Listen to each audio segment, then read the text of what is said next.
ओडिशा के वीर सुरेंद्र साय 19वीं सदी के एक महान नायक और क्रांतिकारी थे।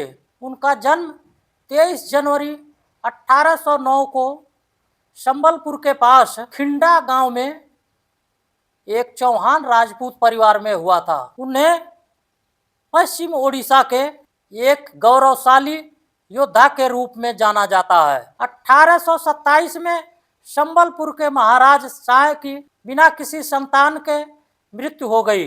सुरेंद्र साय जो राजा मधुकर साय के प्रत्यक्ष वंशज थे, राजगद्दी के वास्तविक हकदार थे। अंग्रेजों ने उनके दावे को खारिज कर दिया और स्थानीय परंपराओं के विरुद्ध जाकर महाराज की विधवा रानी मोहन कुमारी को राजगद्दी पर बैठा दिया। रानी प्रशासन चलाने में अक्षम थी, जिसका फायदा उठाकर अंग्रेजों ने पीछे से शासन चलाना आरंभ कर दिया और डॉक्ट्रिन ऑफ लैप्स नीति के तहत लॉर्ड डलहौजी ने 1849 में संबलपुर को पूरी तरह से अंग्रेजी शासन के अधीन कर लिया। उत्तराधिकार विवाद और अंग्रेजों द्वारा भू राजस्व में भारी बढ़ोतरी के कारण स्थानीय जमींदार और आदिवासी समुदाय प्रशासन से नाराज हो गया। सुरेंद्र साय ने इन शोषित समुदायों को अंग्रेजी शासन के खिलाफ एकजुट किया और संबलपुर क्षेत्र में अंग्रेजों को चुनौती देना शुरू किया। अंग्रेजों ने सुरेंद्र साय, उनके भाई और चाचा को गिरफ्तार कर 1840 में हजारीबाग जेल भेज दिया। जेल में उनके साथ किए गए दुर्व्यवहार और उनके चाचा का निधन इस अदावत की चिंगारी को और भड़का दिया।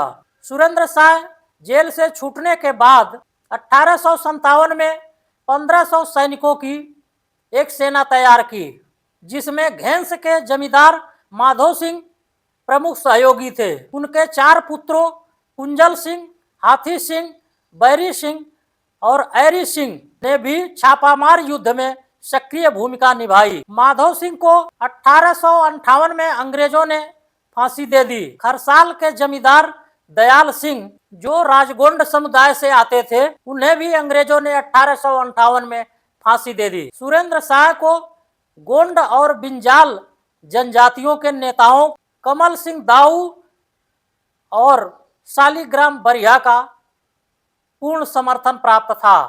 1857 का विद्रोह समाप्त हो जाने के बाद भी ओडिशा के पश्चिमी पहाड़ियों और जंगलों से अंग्रेजों के खिलाफ अपना अभियान जारी रखा। इस संघर्ष में उनके पारिवारिक सदस्य और सलाहकार उनके चाचा बलराम सिंह, भाई उदंत साय, उज्ज्वल साय, छबीला साय और मेदिनी साय ने पूर्ण सहयोग दिया था। दिसंबर 1857 में संबलपुर के पास पापांगा की पहाड़ियों में स्थित कुदोपाली में अंग्रेजों और विद्रोहियों के बीच घमासान युद्ध हुआ, जिसमें सुरेंद्र साय के भाई छबील साय वीर गति को प्राप्त हुए। फरवरी 1858 में फरसीरगुड़ा में विद्रोहियों ने बड़ी जीत हासिल की, जिसमें ब्रिटिश कैप्टन वुडब्रिज मारा गया था। देवरीगढ़ सुरेंद्र साय का मुख्य गुरिल्ला बेस था, जहां के घने जंगलों में से उनके अनुयायी अचानक निकलकर अंग्रेजों पर हमला करते थे। उन्हें आखिरी बार 1864 में अंग्रेजों ने धोखे से गिरफ्तार कर लिया और असीरगढ़ किले में कैद कर लिया। सुरेंद्र साय मुख्य रूप से 1827 से 1840 और 1857 से 1862 तक अंग्रेजों से युद्धरत रहे। उन्होंने अपने जीवन के 37 साल सलाखों के पीछे बिताए। जेल में बिताए अंतिम वर्षों के दौरान वे काफी कमजोर हो गए थे। वृद्धावस्था के कारण आंखों की रोशनी भी खो चुके थे। ओडिशा के महान नायक वीर सुरेंद्र साय की मृत्यु 28 फरवरी 1884 को 75 वर्ष की आयु में मध्य प्रदेश के असीरगढ़ किले की जेल में हुई थी। उन्होंने अंतिम सांस अपनी मातृभूमि संबलपुर से दूर जेल की एक कोठरी में ली, लेकिन कभी अंग्रेजों के सामने घुटने नहीं टेके।